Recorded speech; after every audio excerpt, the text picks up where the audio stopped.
today's still going to be great because we're starting a series called Make It Count. Make It Count. It's going to be a great series, something that really challenges your thinking, I think, and help you look at your life in maybe a new way.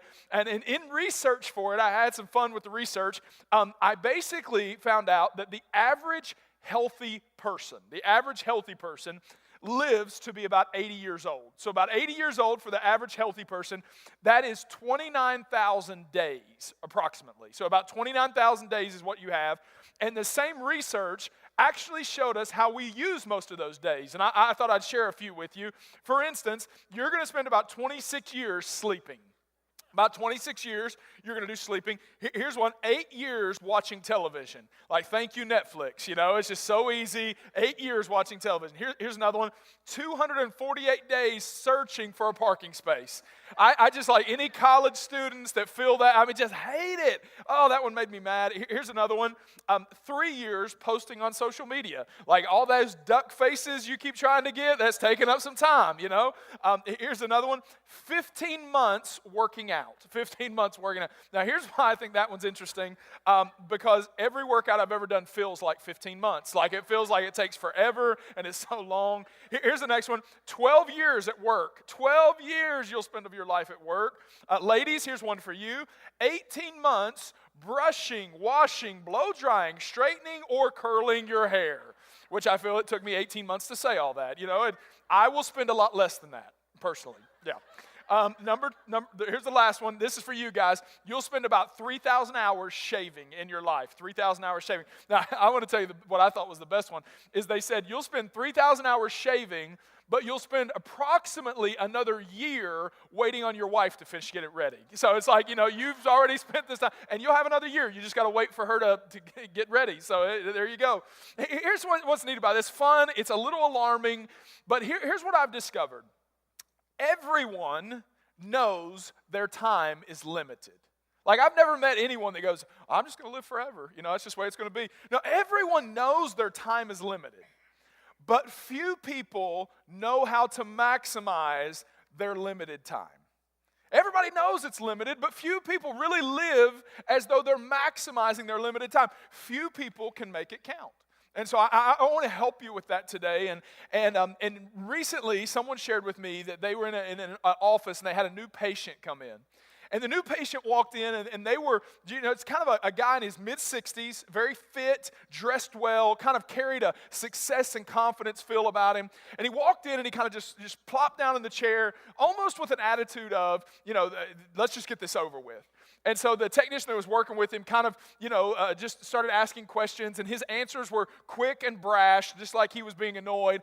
But then they stumbled upon at one question that just kind of softened him up, and he just started just sharing. And they said, what do you do for a living? And I don't know why that hit such a nerve with him, but here's what he said. He went on to say, he basically said, well, I am very successful, and I have a lot of money, but my girls just moved out, and I've just come through a divorce. And he said, all I do is get up, go to work, go to bed. Get up, go to work, go to bed. He said, I guess the only thing I'm any good for in life is making money. And it's just kind of such a stark outlook. And it reminds me of the saying that says, the greatest tragedy of life is not death, but it's life without purpose. That the greatest tragedy is not that someone dies, it's the fact that they never lived.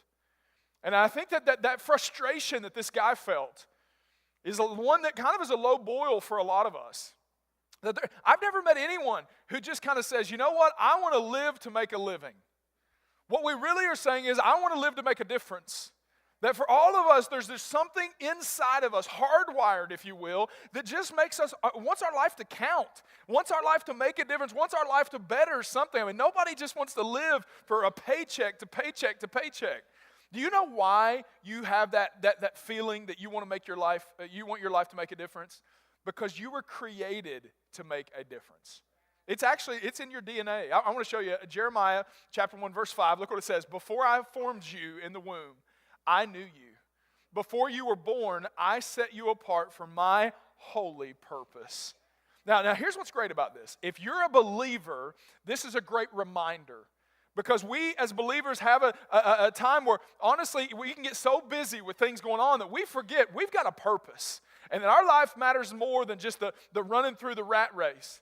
But if you're not a believer, this should be super encouraging, and here's why. You finally understand why you have that internal pull. Like that, the thing that's inside of you that just, it's like, I want to do something more. I want to be more. I want to make a difference. I want to make an impact. That's inside of you because God put it there. And the reason you feel it is because He just hardwired it. It's why you're not satisfied with the way things are. Now, here's what normally happens when we get into a sermon about purpose. Normally, in our minds, we say, but Pastor Joe, God doesn't use people like me. He uses people like you. And we've got this, if there was just one idea that I could blow up in your mind, it would be the idea that God only gives His purpose to people that work at churches. I just wish I could, that's so just untrue, it's false, it's unbiblical, and it's keeping so many people from living the life that God intended for them to live. I want to be as clear as possible. God has a purpose for every person that has ever walked on the face of this planet. And that purpose includes that it will satisfy them and that it will leave the world a better place than they found it. This is the way God looks at you. If you're breathing, He's got purpose for you. That if you're breathing, any breath, there's purpose. When God sees you, He doesn't see you as just a mom. He doesn't see you as just a student. He doesn't see you as just a teacher or just a business owner. As a matter of fact, He sees you in the way He designed you. And you can find that in Matthew 5:14. He says, I want you to say, I am. You are the light of the world. Meaning that the world is dark without you. A city that is set on a hill that cannot be hidden. Now, when we read this, and if you've been around kind of Christendom at any point, this is somewhat of a familiar verse. And here's what we do often with the Bible is we assume Jesus is speaking poetically. Like He's just up there kind of talking about, you're like a city on a hill. And he's just kind of saying the same thing a different way. That's not really the case here. See, Jesus is talking about cities to a very rural people. I mean, 2,000 years ago, there aren't a whole lot of cities. And so when Jesus said, hey, you're a city set on a hill, all of a sudden there was kind of this perk up in their minds. Well, what's He talking about a city? Because very few people lived in them. And they understood, this was kind of a new gathering, if you will. And so He says, you're a city on a hill. And here's what I discovered, that there were 3 guiding principles that designed cities for that time period in the world. There are 3 guiding principles when someone sat down and said, this is going to be a city, 3 things that kind of that stuck out. And so here's the first one. Cities were specifically designed. That nobody they just didn't happen. They weren't by chance. That cities had literal designers who would sit down. And oftentimes at this time of the world, the cities were so unique that they represented their designer. That there would just be no city was the same, and they were just so unique, but they represented who drew them out and the way that they organized it. Here's the second thing, is they were strategically placed. Notice Jesus says you're a city on a hill, meaning before the city came, someone walked up and said, that's the place this city can be most effective. And then not only that, he says, hey, the third guiding principle is this, it's people-focused. No, nobody builds a city and keeps it like a monument. Nobody can live here. This is pretty to look at. That's not what a city is. When someone designs a city, they think of the roads and the buildings and the boundaries and how they better people. That's the whole point, is how do they make people better? So here's what Jesus was saying. When He said you are a city on a hill, here's what He was saying. According to God, you have been specifically designed, strategically placed to better the lives of people. That literally, He said, hey, when you're a city on a hill, I'm not just being poetic, that's your purpose. That you've been specifically designed, you're unique. That you've been strategically placed. The place you're at is not by chance, and that it's to better the lives of people. That's the whole point of when He says you're a city on a hill. And I want to take you through these 3 just to help you. Here's the first one. You were specifically designed. I have a friend of mine who attends this church. His name's Richard, and Richard for years has owned a jewelry store locally. And here's the thing, that Richard is not only the owner, he's actually the designer.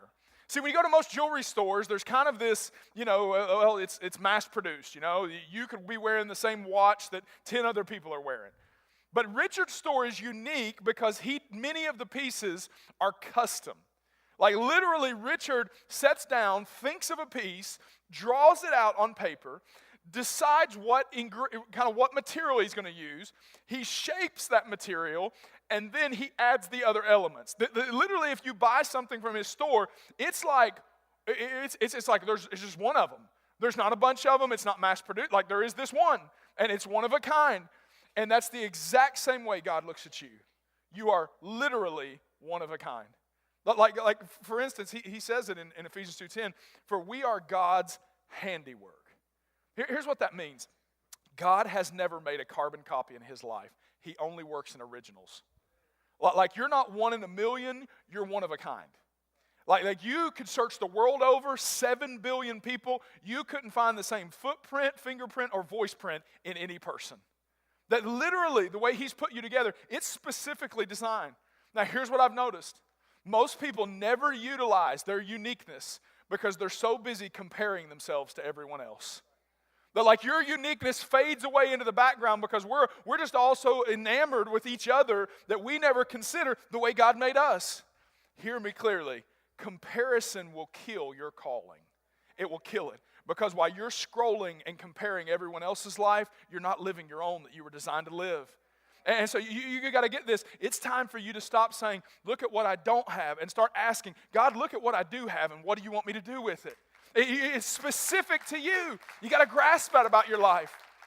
Now, here's what I want you to see. The first clue, if you were to say, Pastor Joe, help me with my uniqueness. I mean, you're unique in the way you look, the way you talk, where you come from. But if I was to give you one thing, like a clue to start you on the journey, here's what it would be. Your first clue to understanding your God-given purpose is to discover your spiritual gifts. Now, for some of you went, I've got spiritual what? I want you to discover your spiritual gifts. Look, Paul writes about it in Romans 12:6. In his grace, God has given us different, not the same, different gifts for doing all things well. No, certain things well. Anybody here do everything right? Anybody? Like anybody here have something in their life they don't do right? Anybody? Yes, all of us. See, here's the thing. That's because you've been gifted to do certain things well. Just certain things well. And here's what that looks like. Some of you can walk into chaos and can organize it. Like you just walk in and you can put it together and no problem whatsoever. Like some of you can walk into and you just give supernatural wisdom.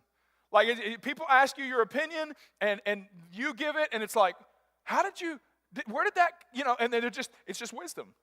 Like some of you are so encouraging. You could walk up to a car accident and find the silver lining and people be like, you're right. I'm glad I had this accident. It's just like you're just so encouraging.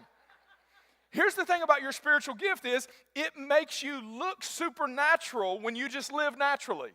Like you're so good at. Like for instance, some of you, if I invited you to come on stage and preach one of these points with me, you would use the restroom right in that chair. Like that's just what you do. And we would then be cleaning up after you, but nonetheless, that's what would happen. Because it's just natural for me to get up here and talk and unpack. It's not me, it's the gift in me, okay? Now, on the other hand, if you put me in a room with five-year-olds, I would use the restroom and we'd be cleaning that up then because that's not my gifting. It doesn't come natural to me. And so here's what I want you to get. There are some things you do well, and you have a responsibility to yourself and to God to discover what your gifts are. And we've just committed ourselves here at Twin Rivers to helping people do that. That's why we have Connect Track. Connect Track helps you examine spiritual gifts. We'll talk about all of them. We actually have a tool that helps you discover what your spiritual gifts are, points you in the right direction. But also, we're going to help you experiment with them. You can't really know if you have a spiritual gift until you experiment with it. Like if you walk up and say, you know what, I think I have the gift of encouragement. You walk up to people and everybody walks away discouraged. You ain't got it. So, it's just that is like some of you, if we put you in like this chaotic place, you would make it worse. You're not an administrator. You got to experiment with them a little bit. But here's what I want you to get. I really want you to see this. Look at Ephesians 2:10 again with me. I want you to see it. Not only are you God's handiwork, created in Christ Jesus to do good works, which God prepared in advance for us to do. You know what that means? That means that your purpose came before you did. Like some of us picture like God on the, he's like, he creates something and goes, what am I going to do with this one? That's not the way it happened. God saw a vacancy, a hole, and a problem. And he says, I'll make this one to fix that. Like that's how specifically designed you are. That literally there was purpose before you were even placed there. And here's what I want you to get. Some of you have heard about spiritual gifts and heard, you've heard this passion talk or a purpose talk before, and you still haven't discovered what yours are. You're trying to live God's purpose with a blind spot. And so here's what I've been praying, and you're going to be a little frustrated with me for praying this. I have prayed over all of your lives that there will be such a spiritual curiosity that raises in your heart that you are like annoyed until you find your spiritual gifts. Like that you just like tonight, you're going to be like, why can't I go to sleep? Like, why am I still, I'm trying to go to bed and I can't, all I can think about are these spiritual gifts. Let me Google it. That's literally my prayer coming to pass. That you're just annoyed until you discover them. Because I don't want you to live without knowing, without seeing. I don't want you to live without one of the major puzzle pieces that God has for your purpose. So I'm just praying you're annoyed into discovering your spiritual gifts. But I believe on the other side of it, you'll see I'm just specifically designed, strategically designed to fulfill my purpose. Here's the second one. You are strategically placed. So you're not only specifically designed, you're strategically placed. It just blows me away. I don't know if you ever think about things like this. It blows me away to think the way God organizes all of us. Like he can see all our gifts and he can guide us. And it's like he can make us interact and intersect at the right place, at the right time, to right wrongs. I mean, think about it like this. Have you ever had someone say to you, oh my gosh, what you just said is exactly what I needed to hear. Like after you gave them advice or encouragement. You know why? That's not chance. God placed you there. Like for you, maybe there's been a season where you needed a fresh voice in your life. Just someone who could help you see something different, could encourage you where you're at. And then they came in and you're like, oh, that happened just in time. No. That happened because God placed that person in your life. Like think about just for a second how you ended up here. Like maybe you've been here for years. Maybe this is your first Sunday. How'd you end up here? Someone said something to you. Someone invited you. Someone piqued your interest. And it's not chance that happened. It's not chance that you're sitting here. It's God placed you here. Your placement has purpose behind it. And you need to get that. Don't be so naive to think that that's just a place you get your paycheck. God placed you there on purpose. Don't be so naive to think that neighborhood just happened to have the house you were looking for. Who gave you the desires for that type of house to begin with? God's placed you there on purpose. Don't just think that like you sat across from the guy that talks loud and eats with his mouth open for just chance. God put you there on purpose. Now, I know for a lot of us, I just want to say this, for some of us we're like, Pastor Joe, I don't like where I'm at. And the places you despise can still be places of destiny.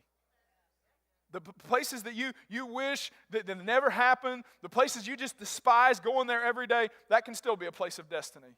And if you don't believe me, ask Jesus about the cross. That a place that he despised still became a place of destiny that we're living out today. Now here's what I want you to get. You're not going to arrive at your purpose.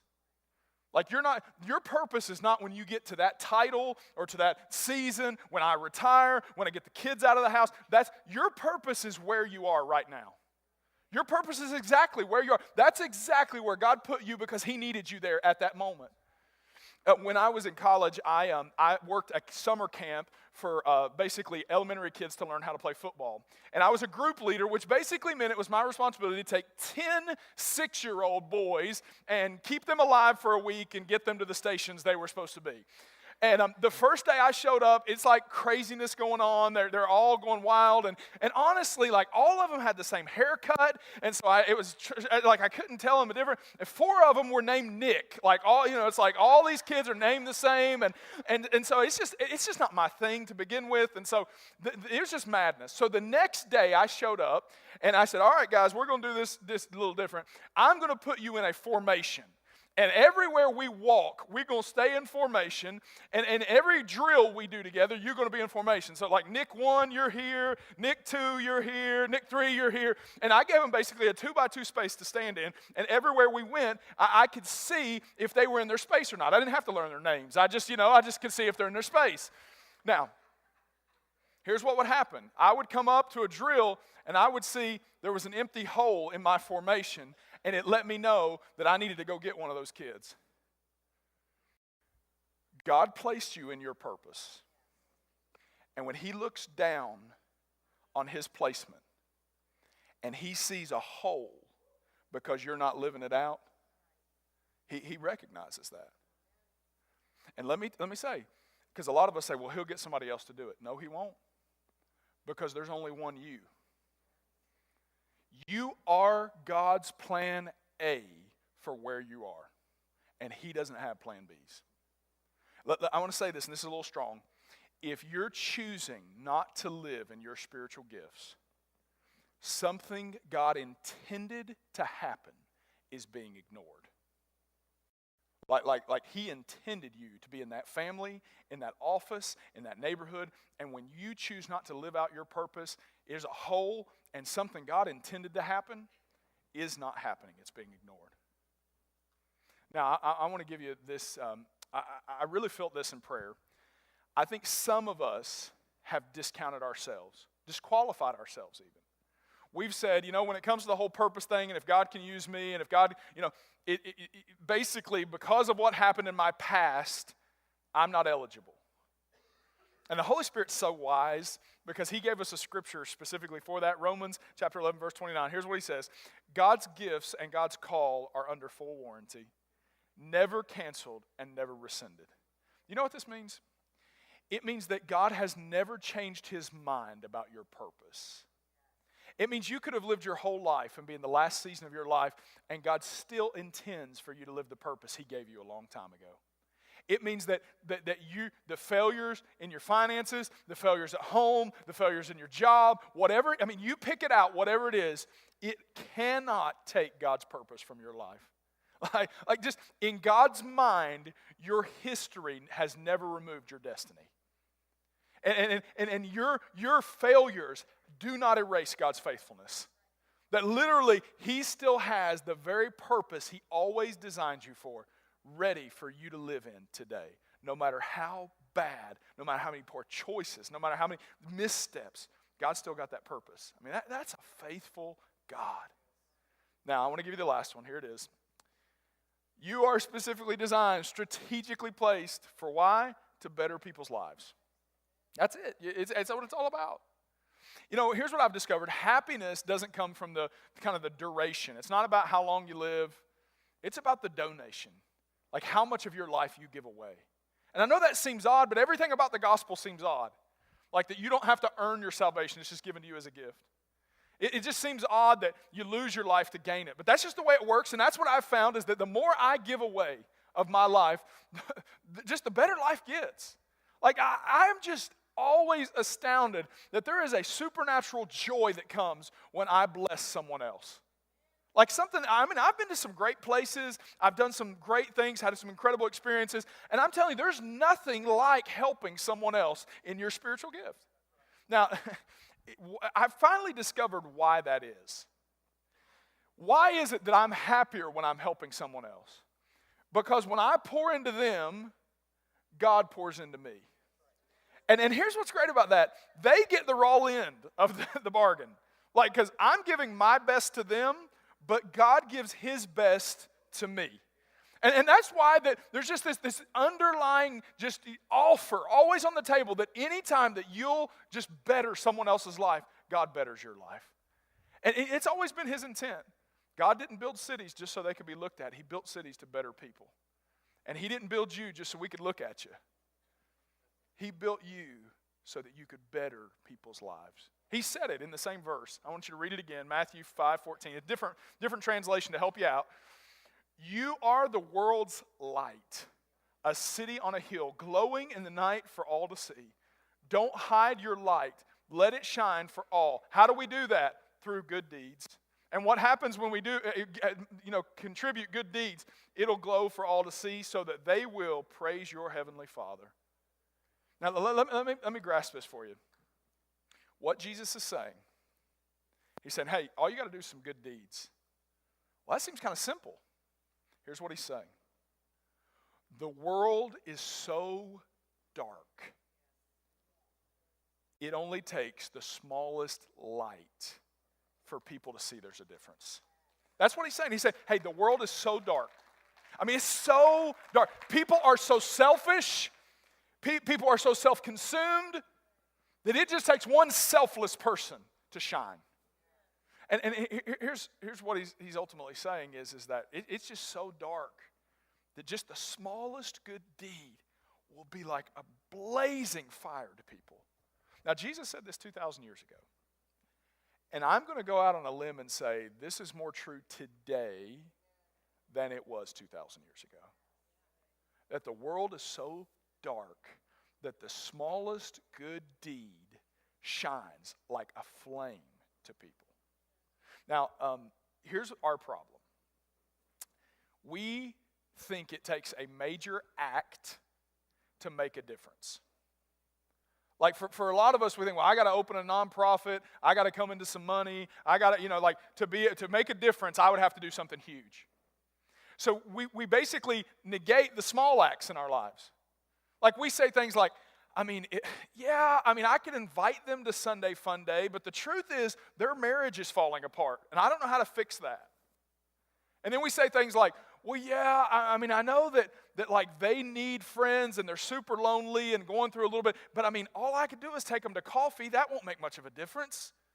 And then we say things like, they're looking for so many answers and I don't know them all. And so, a text just saying I'm praying for you, that's not going to make much of a difference. And here's what we negate, that God takes small good deeds and he makes giant differences with them. See, you may not have the answer for their marriage, but Sunday Fun Day may get them on the right path to restore that marriage. You may not have all the answers to be their best friend, but coffee could give them hope to make it another week.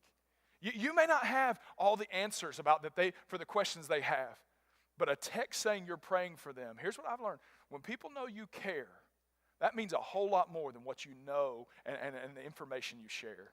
And so Jesus is saying, hey, it doesn't take giant things. You don't have to open your nonprofit and come into money and start. You don't have to do all that because the world's so dark, you just do small things and it's going to be a huge difference. And someone recently sent me an essay that was written almost 10 years ago. And the reason they sent it to me was because it was written by a girl named Kristen, and Kristen had basically been asked as a middle schooler to write about some of the most impactful moments of her life. And the reason, it was sent to me is because Kristen, being in middle school, wrote a portion of her essay about a senior that she knew named Kayla, who I later married. And I want to read you part of this because, again, we kind of say to ourselves, we can't do anything. And so here's a story about a senior in high school that has no money, doesn't really fully, has no position, no title. And I want you to see the difference that it made for this middle school girl. And what's crazy is Kayla never even knew this existed. This girl wrote, Kayla has the biggest heart of anyone I've ever met. She doesn't care what the problem is, she's there to fix it. I remember once when our youth group was on a missions trip to a community that was devastated by flooding. A very poor man came to the clothing center where we were passing out clothes to those who were in need. He had torn clothing, no shoes, and he walked in and wanted to know if we had any socks. We had just given out the last pair of socks to the person who came in before him. And I was so upset because we did not have socks to give him. Kayla, hearing about the problem, sat down, took off her shoes, and gave the man her socks. It brought tears to his eyes and joy to his heart. It was the most compassionate thing I've ever seen. Kayla did not care to give what she had to help him. And she has the biggest heart of anyone I know. I'm sure that this man will never forget how he was treated and the love that was shown him just by this small act of kindness. And I love that this is a middle schooler writing 10 years ago. He says, her good deeds, her compassionate heart, and the way she takes time for others is a true definition of a hero. And listen what she says. She let God's love shine through her that day. Now today, Kristen is, yeah, absolutely. I mean, we need more of that. And here's why I think, so today, Kristen is a teacher, like many of you, and has given her life to invest in another generation, but she also spends all of her free time kind of just helping kids at her local church. And here's the thing, I'm not saying that that's the reason she's lived her life in that direction, but I am saying this, that when you see someone living in their purpose, not in title, not in arrival, not in big way, for Kristen, seeing someone live in their purpose, and in such a small way, as a matter of fact, small as a pair of socks, it did something so deep in her. And so I want to say to you, the small things that you can do, and in God's hands, He turns them into big things in other people's lives. I mean, people are going to see the way you hold doors, the words you speak, the time you take. And it makes gigantic, because the world's so dark that small things shine big lights. Now, I want to kind of just finish this message with an exercise. As you walked in today, you were given what looks like a ruler. Actually, it's on your seat. So if you want to grab that real quick, it looks like a ruler. If you just want to pull it out. And hey, if you don't have one on your seat, just raise your hand and an usher will help you. Just wave, and usher will help you. And here's the thing, you're going to want to participate in this, so I want to give just a moment. An usher will help you if you didn't get one. But I want you to take that in your hands. Let's take it. They're helping. Got a bunch of folks on this side. Helping.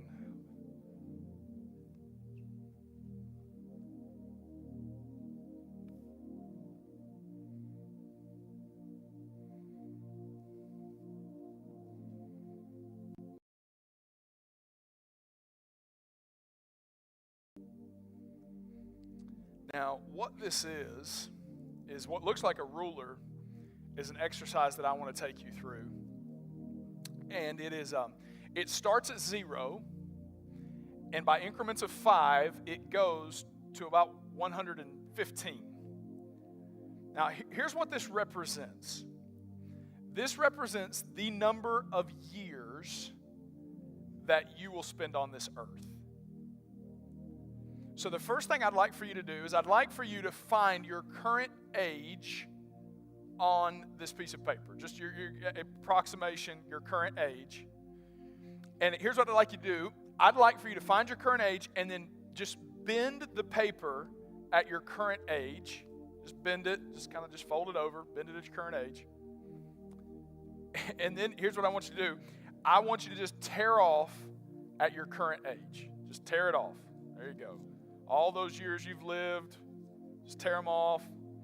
And let me say this. This represents your past. And if you struggle to think God can't use your future, this is a visual reminder that your calling is still completely intact. So just take those years. There's nothing you can do about them. Just crumple them up. For some, they've been great. For some, they've been bad. It doesn't matter. Stick it in your pocket. Lay it on the seat. Now, I want you to take what's left. Now, this is going to be a little bit of an odd request. I want you to pick on what is left the year you think you will make your exit. The year you think you'll make your exit. If you fought with your spouse on the way here, don't let them do this for you. Okay? Don't just do your own. Don't say, here, do this for me, because just go ahead, bend it. and tear that off. Just tear it off. Now, that's what you're going to spend an eternity, so we don't really, we don't have to talk about that. You can throw that away too.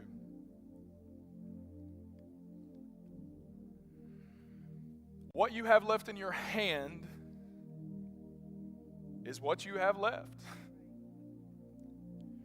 What you have left in your hand is the time that you have left to leave your mark, to make a difference, to live fulfilled. Now, here's what I love about this exercise, and I want you to hear this.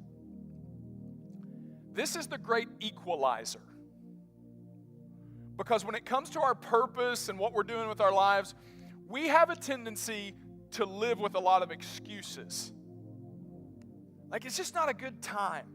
I'm so busy. When the kids get out of school, when I get to retirement, when I get this paid off, when I get married. And the problem is that we just make a lot of excuses, but here's what I've discovered about this exercise, is that no matter your excuse, there is not something that folds out and gives you more time. This is the great equalizer, because here's the reality. Your time is limited. Therefore, I hope you'll limit the excuses and make it count. Your time's limited. And it doesn't matter where you're at in life. That's what you got. And my prayer for you and for this church is that we make it count. I want you to bow your heads and close your eyes.